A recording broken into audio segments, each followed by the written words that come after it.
Hello नमस्कार, आज आपका फिर से स्वागत है मेरे YouTube चैनल में। आज हम पढ़ेंगे कक्षा 8 का पाठ 6 दहन और ज्वाला। वीडियो देखने से पहले सब्सक्राइब करना न भूलें। तो चलिए शुरू करते हैं। दहन और ज्वाला। देखिए, जैसे इसका शीर्षक है दहन। दहन का मतलब होता है जलाना, किस चीज को जलाना।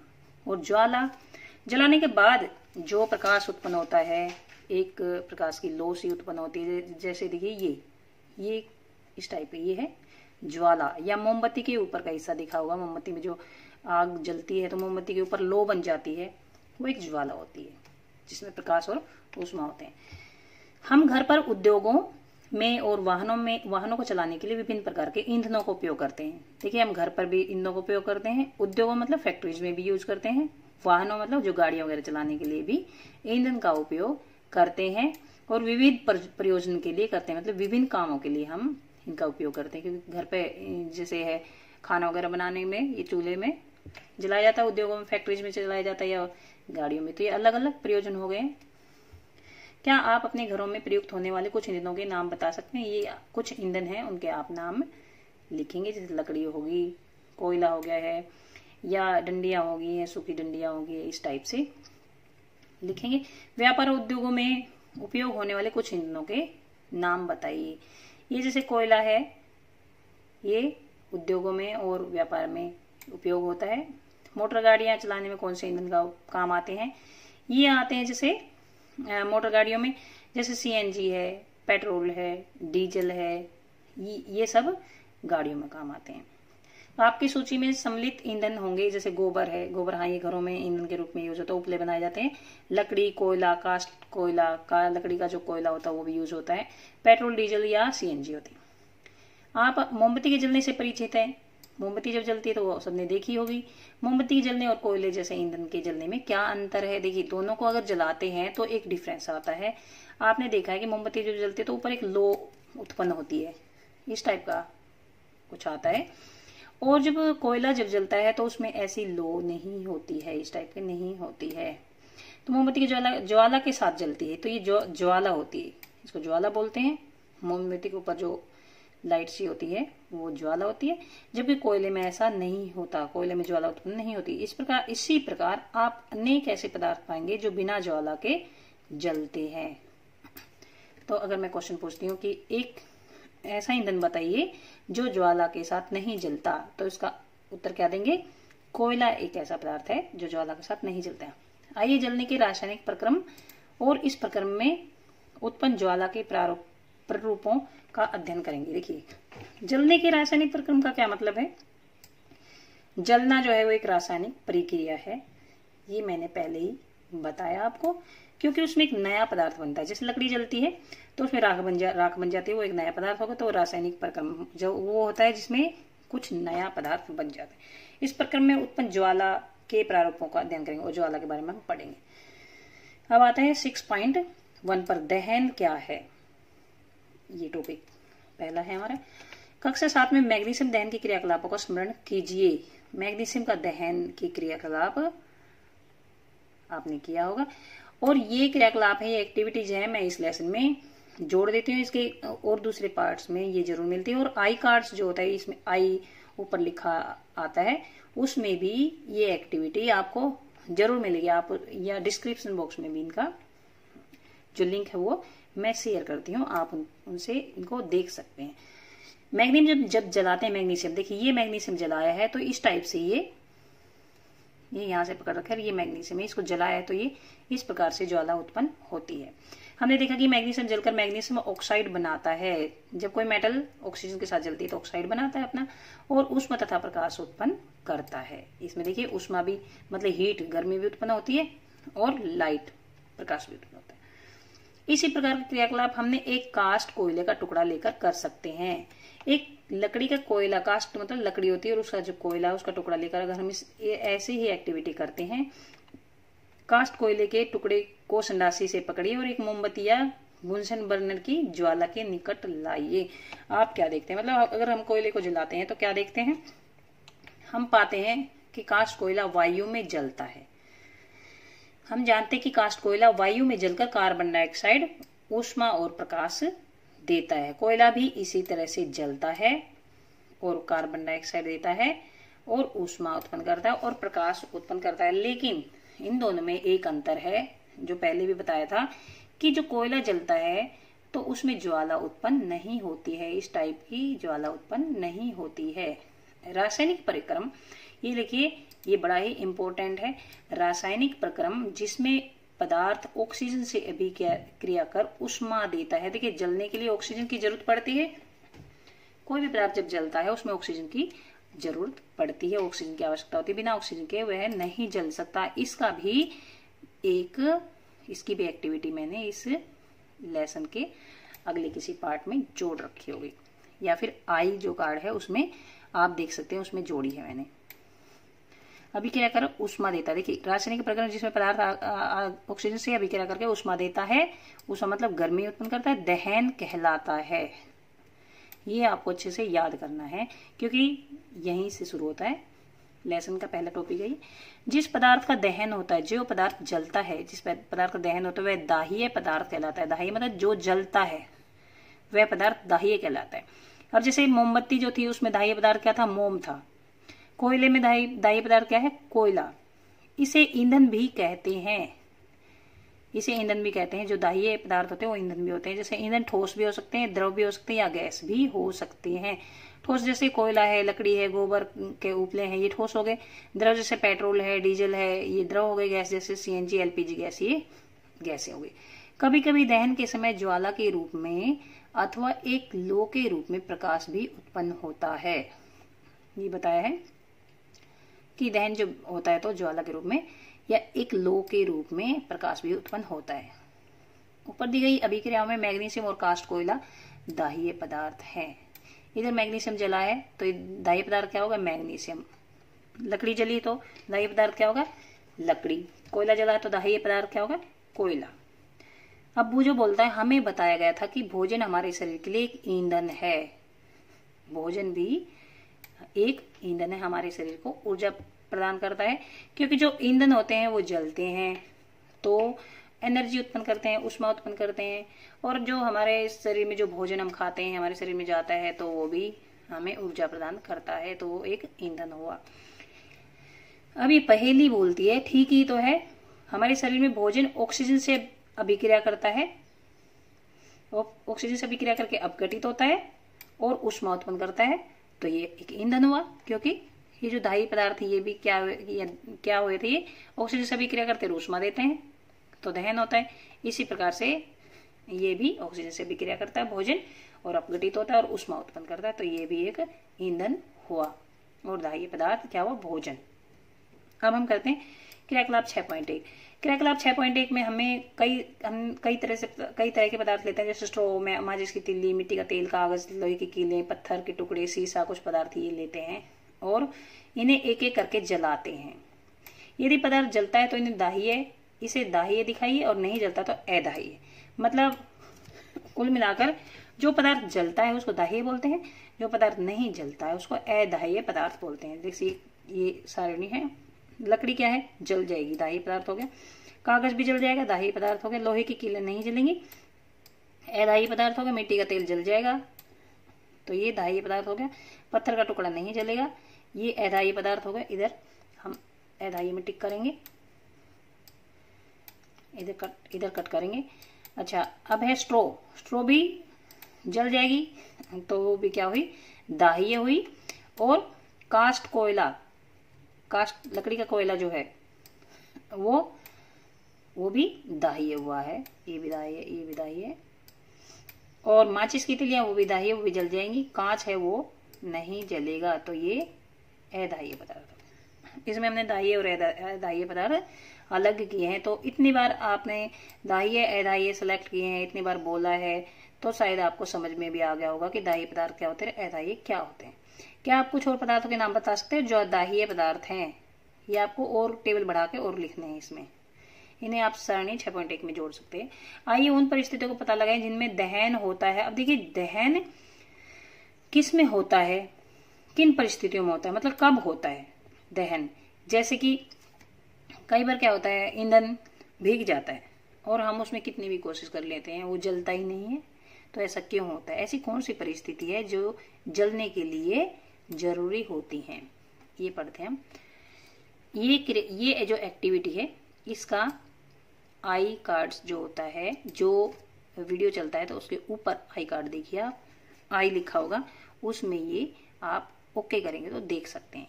ये वाली एक्टिविटी लाइव देख सकते हैं आप उसमें। तो देखिए हम एक मोमबत्ती लेंगे, उस पर क्या करेंगे, ये मेज के ऊपर ये 2 डंडियां ऐसी ये यहाँ पे 2 गुटके रख देंगे लकड़ी के। मतलब ये जो इसके ऊपर ढकेंगे हम ये गिलास, ये थोड़ा ऊंचा रहना चाहिए, इसके नीचे से यहाँ से कुछ हवा अंदर जा सके, ऐसे इस टाइप से रखेंगे। और दूसरी ये जो है दूसरे गत्ते पर हम दूसरी मोमबत्ती लेंगे, तो उसमें हम ये गुटके नहीं लगाएंगे, ये सीधा ही हमें इसके ऊपर गिलास उल्टा रख देंगे। तीसरे में हम क्या करेंगे, गिलास उल्टा रखेंगे और इसके ऊपर गत्ता रख देंगे। तो देखिए अब यहाँ से शुरू करते हैं। एक जलती हुई मोमबत्ती को मेज पर ऊपर रखिए, कांच की चिमनी को मोमबत्ती के ऊपर लकड़ी के 2 गुटकों की सहायता से इस प्रकार रखिए कि वायु का चिमनी में प्रवेश हो सके, जैसे ये रहा है। देखिए ज्वाला को क्या होता है। अब लकड़ी के गुटके हटाकर चिमनी को मेज पर टिका दीजिए, या चिमनी की जगह आप एक कांच का गिलास भी ले सकते हैं।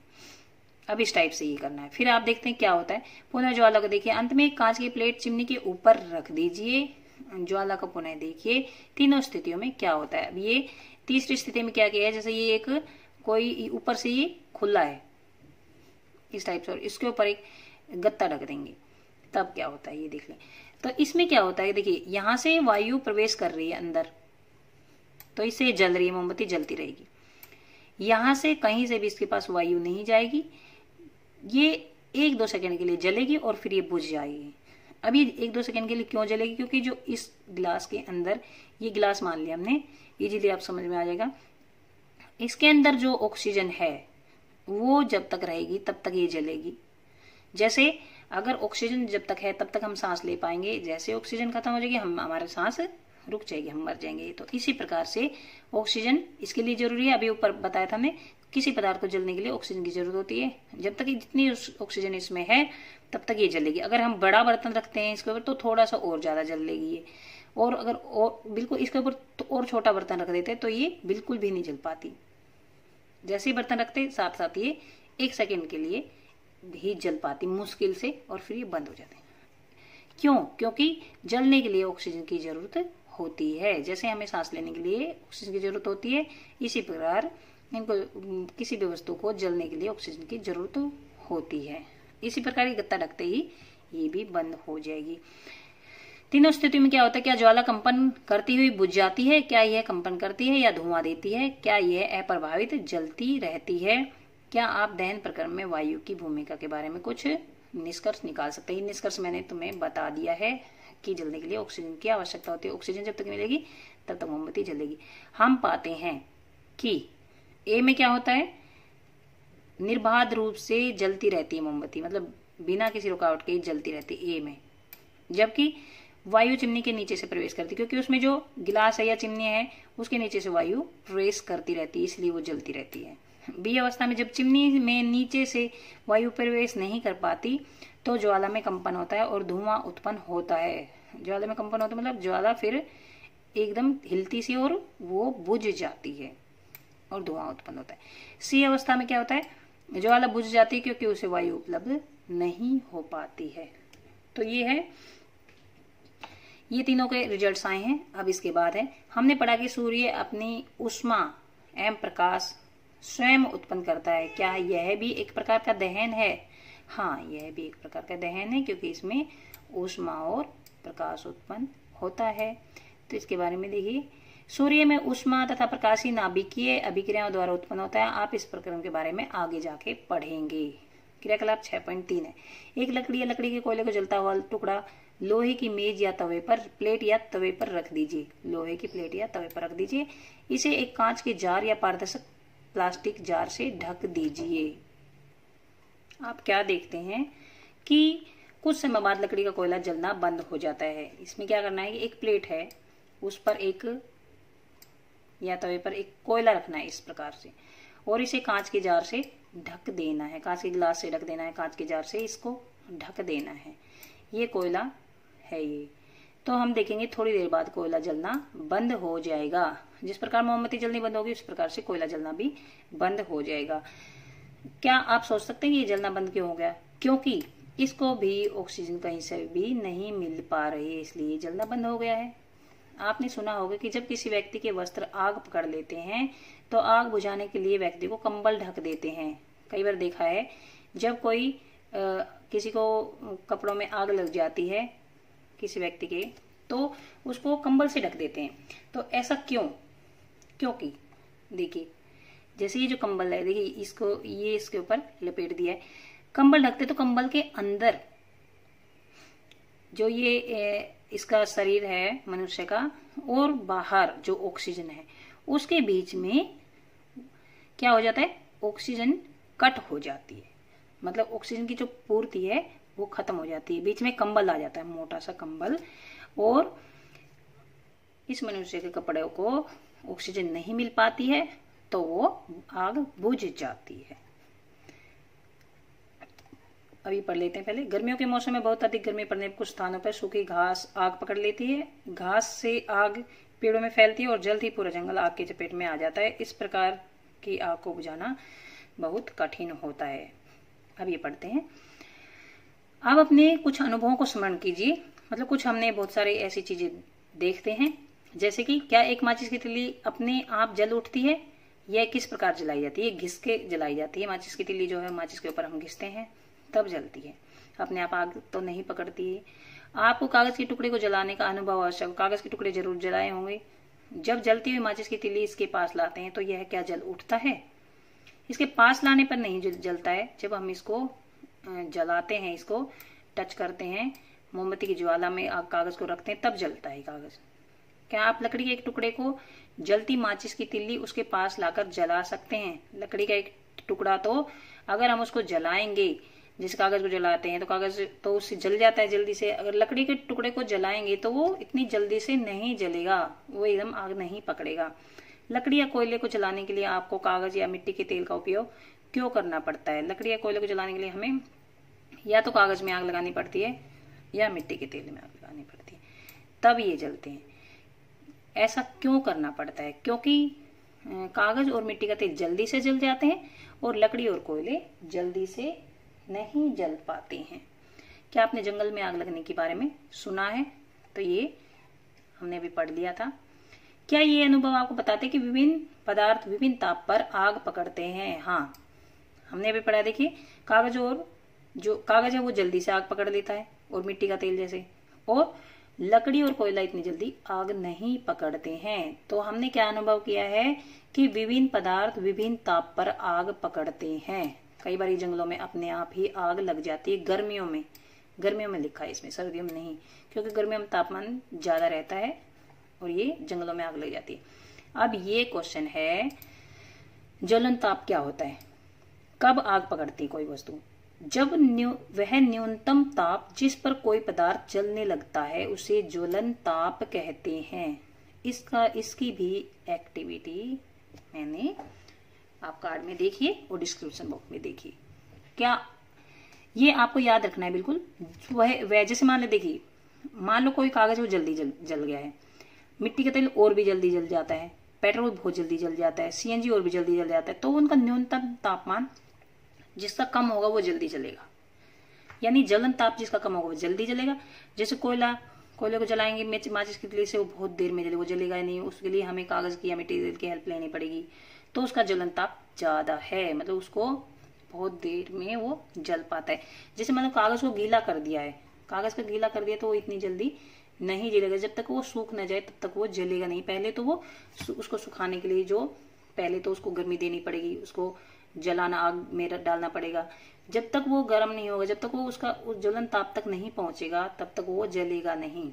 तो वह न्यूनतम ताप जिस पर कोई पदार्थ जलने लगता है उसका ज्वलन ताप कहलाता है। क्या आप बता सकते हैं कि कमरे के ताप पर माचिस की तिल्ली अपने आप क्यों आग नहीं पकड़ सकती? क्योंकि उसका ज्वलन ताप कमरे के तापमान से ज्यादा होता है, इसलिए माचिस की तिल्ली आग नहीं पकड़ पाती। माचिस की तिल्ली माचिस की डिबिया के बगल में रगड़ने पर क्यों जल जाती है? क्योंकि जब हम माचिस की तिल्ली को माचिस की डिब्बी से घिसते हैं, घिसने से वो माचिस की तिल्ली गर्म हो जाती है और उसको अपने ज्वलन ताप तक पहुंच जाती है तो वो जल जाती है। हम देखते हैं जैसे हम हाथों को घिसते हैं तो हमारे हाथ गर्म हो जाते हैं। किसी भी चीज को, किसी भी दो चीजों को, दो सतह को हम घिसते हैं तो गर्म हो जाती है। तो माचिस की तिल्ली माचिस की डिबिया पे जब घिसते हैं तो गर्म हो जाती है और ज्वलन ताप तक पहुंच जाती है, इसलिए वो जल उठती है। माचिस का इतिहास बहुत पुराना है। 5000 से अधिक वर्ष पूर्व मिस्र में गंधक में डुबोए गए चीड़ की लकड़ी के छोटे टुकड़े माचिस की तरह उपयोग किए जाते थे। जो चीड़ की लकड़ी होती है उसको, उसके छोटे टुकड़े वो माचिस की तरह उपयोग किए जाते थे। उनको गंधक में डुबो देते थे, चीड़ की लकड़ी को गंधक में डुबो के फिर उसको माचिस की तरह उपयोग में लाया जाता था। आधुनिक निरापद माचिस का विकास लगभग 200 वर्ष पूर्व हुआ था। 200 वर्ष पहले ये जो आजकल माचिस चल रही है उसका विकास हुआ था। एंटीमनी, ट्राइसल्फाइड, पोटेशियम क्लोरेट और श्वेत फास्फोरस का मिश्रण कुछ गोंद और स्टार्च के साथ मिलाकर उचित लकड़ी से बनी माचिस की तिल्ली के सिरे पर लगाया जाता था। देखिए ये सारी जो एसिड ये सब है रसायन, ये सब माचिस की तिल्ली का जो मसाला होता है उस पर लगाए जाते थे। ये जब इसे किसी खुरदरी सतह पर रगड़ा जाता था तो घर्षण के कारण उष्मा उत्पन्न होती थी और श्वेत फास्फोरस प्रज्वलित हो जाता था।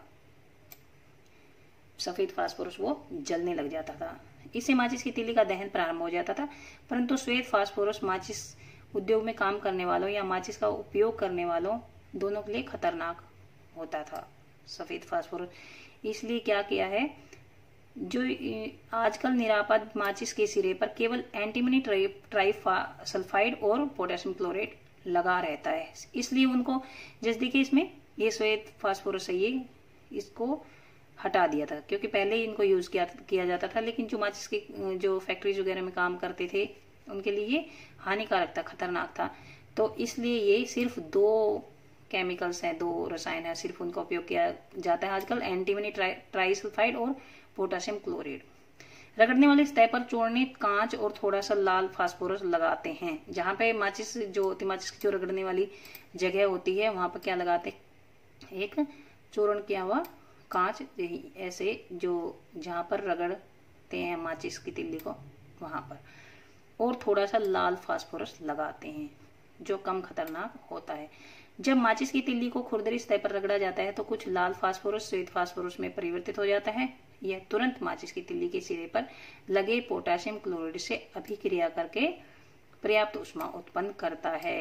ये कैसे, वो ज्वाला कैसे उत्पन्न होती है, जो लाल फास्फोरस है, लाल फास्फोरस इस पे लगाते हैं माचिस, जहां पर हम माचिस को रगड़ते हैं, वो जब माचिस को इस पर रगड़ते हैं तो जो रेड फास्फोरस है, लाल फास्फोरस, वो श्वेत फास्फोरस में बदल जाता है और वो तुरंत जल जाता है। और जो ये पोटेशियम क्लोराइड है इससे अभिक्रिया करता है और ऊष्मा उत्पन्न होती है, जिससे एंटीमनी ट्राइसल्फाइड का दहन प्रारंभ हो जाता है और एंटीमनी ट्राइसल्फाइड भी जलने लग जाता है।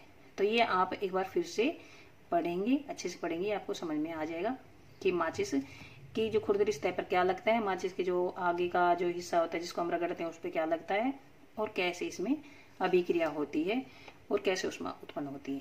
हमने पाया कि दाह्य पदार्थ तब तक आग नहीं पकड़ सकते जब तक, या जल नहीं सकते जब तक कि उसका ताप उसके ज्वलन ताप से कम रहता है। क्या आपने कभी भी भोजन पकाने वाले तेल को आग पकड़ते देखा है? जब तलने वाला बर्तन लंबे समय तक जलते हुए स्टोव पर रखा रहता है तब वो जल जाता है। देखिए जब कई बार क्या होता है, किसी बर्तन में हम कोई भी जैसे कुछ भी तलते हैं, वो वाला बर्तन होता है, फ्राई पैन जो होता है, उसमें अगर तेल रख दिया जाता है और बहुत देर तक रखा रहता है तो वो बहुत ज्यादा गर्म हो जाता है और वो अपने आप आग पकड़ लेता है। तो ये आपने देखा होगा कभी ना कभी। तो वो आग क्यों पकड़ लेता है? क्योंकि वो गर्म हो जाता है, काफी गर्म हो जाता है। जो इसके स्टोव के नीचे जो आग लगी होती है, स्टोव इसके फ्राई पैन के नीचे स्टोव की जो आग है वो उसको पकड़ लेती है आराम से। तो कमरे के ताप पर मिट्टी का तेल या लकड़ी अपने आप आग नहीं पकड़ते। मिट्टी का तेल और लकड़ी अगर इनको खुला छोड़ दें तो ये अपने आप आग नहीं पकड़ते, परंतु यदि मिट्टी के तेल को थोड़ा सा गर्म कर दें तो वह आग पकड़ लेता है। क्या इसका ज्वलन ताप लकड़ी के ज्वलन ताप से कम है, मिट्टी का तेल का जो ज्वलन ताप है वो लकड़ी के ज्वलन ताप से कम है। हाँ, जिसका ज्वलन ताप कम होगा वो जल्दी से आग पकड़ेगा। क्या इसका क्या अर्थ हुआ? मिट्टी के तेल को रखने के लिए हमें विशेष सावधानी बरतनी चाहिए, क्योंकि अगर थोड़ी सी भी गर्मी हुई तो वो अपने आप आग पकड़ लेता है। निम्नलिखित क्रियाकलाप प्रदर्शित करता है कि किसी पदार्थ के दहन के लिए उसका ताप उसकी ज्वलन ताप तक पहुंचना आवश्यक है। आप यह एक्टिविटी भी कार्ड्स में देख सकते हैं, डिस्क्रिप्शन बॉक्स में देख सकते हैं, इसका लिंक दिया हुआ है। सावधानी, जैसे जलती हुई मोमबत्ती के को सावधानी से काम लीजिए। देखिए इसमें क्या किया है, एक मोमबत्ती लिया है और एक कागज लिया है, कागज की कीप बना दी है और इसमें पानी भर दिया है। तो ये जब तक नहीं जलेगा जब तक इसमें पानी होगा, जब ये पानी सूख जाएगा तभी कागज जल जाएगा। तो इसका क्या अर्थ हुआ कि जब तक ये पानी था इसका ज्वलन ताप इसने क्या कर रखा था, अधिक कर रखा था। जैसे ही इसको ये सूख गया है, जल ऊपर उड़ गया, वाष्पित होकर ऊपर उड़ जाता है, तो इसका ज्वलन ताप कम हो जाता है और ये जल्दी से कागज जल जाता है। कागज के खाली कप का क्या होता है, जल युक्त कागज को की कप का क्या होता है, इस कप का जल गर्म हो जाता है। पहले ये जल है गर्म होता है और ये उड़ जाता है। अब ये गर्म क्यों होता है? देखिए कागज जलता नहीं, क्योंकि ये जो पानी ये कागज को ठंडा करता रहता है और ये जल गर्म हो जाता है और वाष्पित हो जाता है, और वाष्पित हो जाने के बाद ये कागज जल जाता है। खाली कप का क्या होता है, खाली कप जल जाता है। जलयुक्त कागज क्या होता है, वो जलता नहीं है और जो जल है वो गर्म हो जाता है। इसके ये आंसर है। यदि हम कप को गर्म करना जारी रखें तो हमें कागज के कप में जल को भी उबाल सकते हैं। कागज में हम जल को भी उबाल सकते हैं। ये एक्टिविटी में देखेंगे आप। क्या आप इस परिघटना को स्पष्टीकरण सोच सकते हैं? इसका स्पष्टीकरण मैंने अभी बता दिया है कि जल के कारण जो कागज है वो ठंडा हो जाता है, उसका ज्वलन ताप अधिक हो जाता है, इसलिए वो जलता नहीं है और पानी को गर्म होता रहता है। कागज के कप को दी जाने वाली ऊष्मा चालन द्वारा जल में चली जाती है, ये भी आप लिख सकते हैं। अतः जल की उपस्थिति में ताप कागज के ज्वलन ताप तक नहीं पहुंच पाता और वह जलता नहीं है, ये भी आंसर आप लिख सकते हैं। मैंने भी यही बताया है। जिन पदार्थों का ज्वलन ताप बहुत कम होता है, जो ज्वाला के साथ सरलतापूर्वक आग पकड़ लेते, वो ज्वलनशील पदार्थ कहलाते हैं। जो बहुत जल्दी आग पकड़ते हैं उन्हें ज्वलनशील पदार्थ कहते हैं। ज्वलनशील पदार्थ कौन कौन से होते हैं? जैसे पेट्रोल, अल्कोहल, द्रवित पेट्रोलियम गैस एलपीजी जो होती है, जो घरों में गैस में यूज होती है। क्या आप कुछ और ज्वलनशील पदार्थों की सूची बना सकते हैं? ये है जैसे मिट्टी का तेल है या फिर सीएनजी है, ये ज्वलनशील पदार्थ हैं। तो ज्वलनशील पदार्थ याद रखने हैं जिन पदार्थों का ज्वलन ताप बहुत कम होता है, बहुत ही कम होता है और वो जल्दी से आग पकड़ लेते हैं, ज्वाला के साथ जलते हैं, उन्हें ज्वलनशील पदार्थ कहते हैं। तो यहाँ तक का वीडियो हम खत्म करते हैं। नेक्स्ट वीडियो में हम ये वाला टॉपिक पढ़ेंगे 6.2। तब तक के लिए धन्यवाद। वीडियो देखने के बाद सब्सक्राइब करना न भूलें।